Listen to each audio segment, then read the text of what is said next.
मित्रों, सभी ऐसा क्यों कहते हैं कि सारे तीर्थ बार बार, गंगा सागर एक बार? इसकी क्या वजह हो सकती है? क्यों गंगा एक नदी नहीं, मोक्षदायिनी मानी गई है?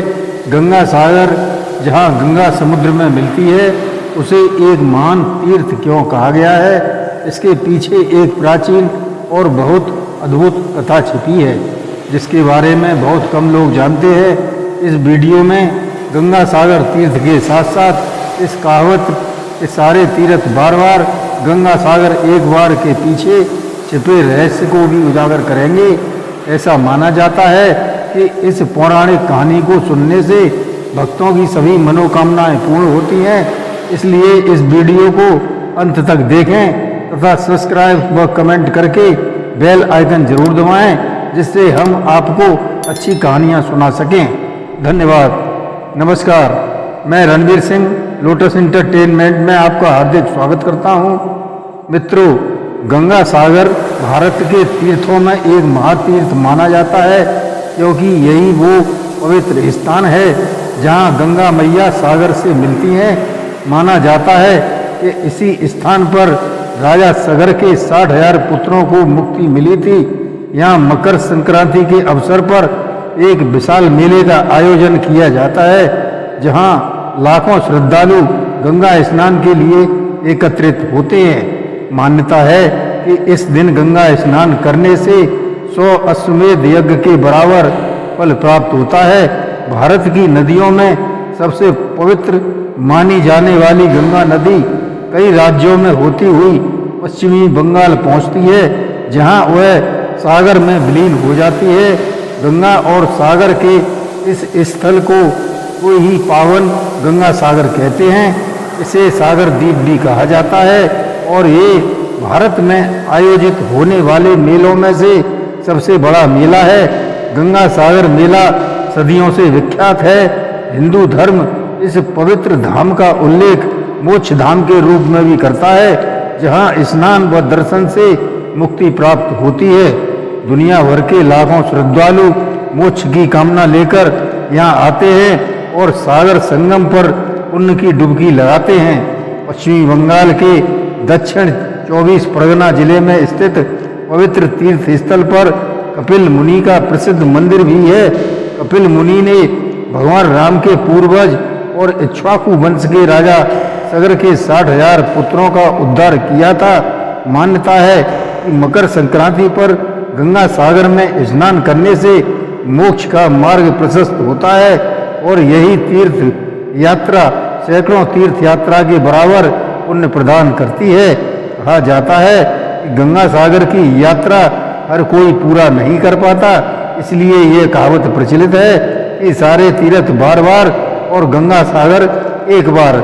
हालांकि ये कहावत उस दौर की है जब गंगा सागर पहुंचना अत्यंत कठिन होता था और इसे एक दुर्लभ तीर्थ माना जाता था। आज आधुनिक परिवहन संचार सुविधाओं के कारण अब यहाँ पहुँचना सरल और सुगम हो गया है। माना जाता है ऋषि मुनियों का गृहस्थ आश्रम या पारिवारिक जीवन वर्जित होता है, लेकिन भगवान विष्णु के अनुरोध पर कंदर्प ऋषि, जो कपिल मुनि के पिता थे, उन्होंने गृहस्थ जीवन स्वीकार किया। हालांकि उन्होंने इसके लिए एक शर्त रखी थी कि भगवान विष्णु को उनके पुत्र के रूप में अवतरित होना होगा। तब भगवान विष्णु ने यह शर्त स्वीकार कर कपिल मुनि के रूप में जन्म लिया। इसीलिए उन्हें भगवान विष्णु का अवतार भी माना जाता है।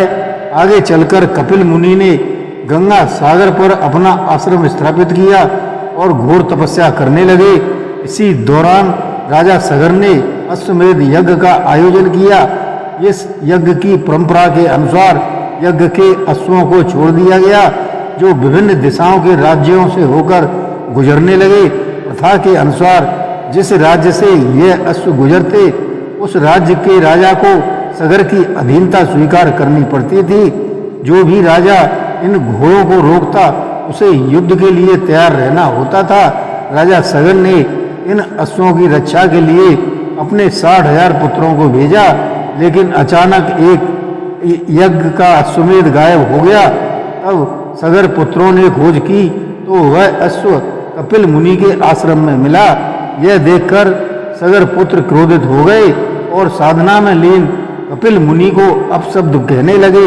उनकी इस उद्दंडता से कपिल मुनि कुपित हो गए और उन्होंने अपने तेजस्वी नेत्रों की अग्नि से सगर के सभी पुत्रों को भस्म कर दिया। हालांकि मुनि के शाप के कारण सगर पुत्रों की आत्मा को मोक्ष नहीं मिला और वे पृथ्वी पर भटकने लगे।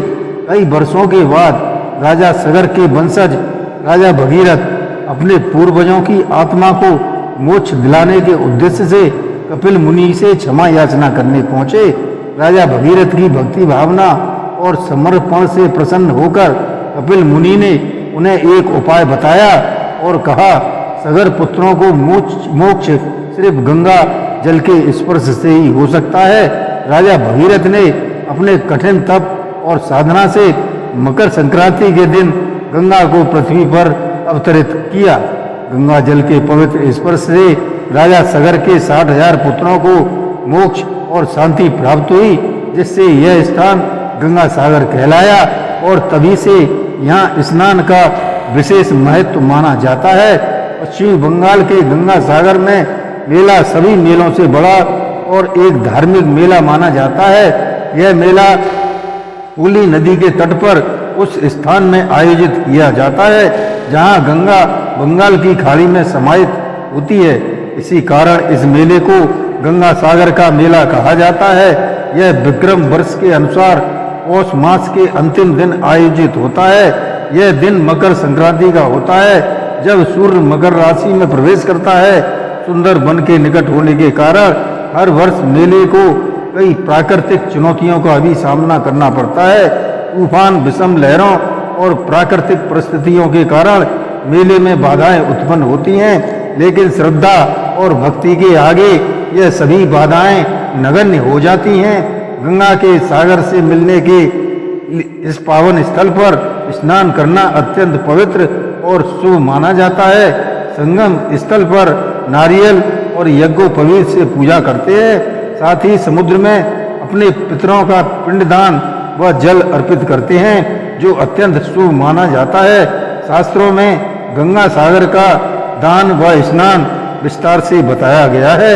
मान्यता है कि यहाँ किया गया स्नान और दान 100 अश्वमेध यज्ञ के समान पुण्य प्रदान करने वाला माना जाता है और मोक्ष का मार्ग प्रशस्त करता है। स्थानीय मान्यताओं के अनुसार जो युवतियां यहाँ स्नान करती हैं, उन्हें अपनी इच्छा अनुसार वर प्राप्त होता है और युवकों को स्वयं इच्छित वधू मिलने का आशीर्वाद भी मिलता है। स्नान दान करने के बाद श्रद्धालु कपिल मुनि की पूजा अर्चना करते हैं। तो मित्रों, एक ऐसा तीर्थ जहाँ हमें इच्छित वर और मोक्ष मिलता है, इसलिए यहाँ यह कहावत चरितार्थ होती है कि सारे तीर्थ बार बार और गंगा सागर एक बार। धन्यवाद। जय श्री कृष्ण।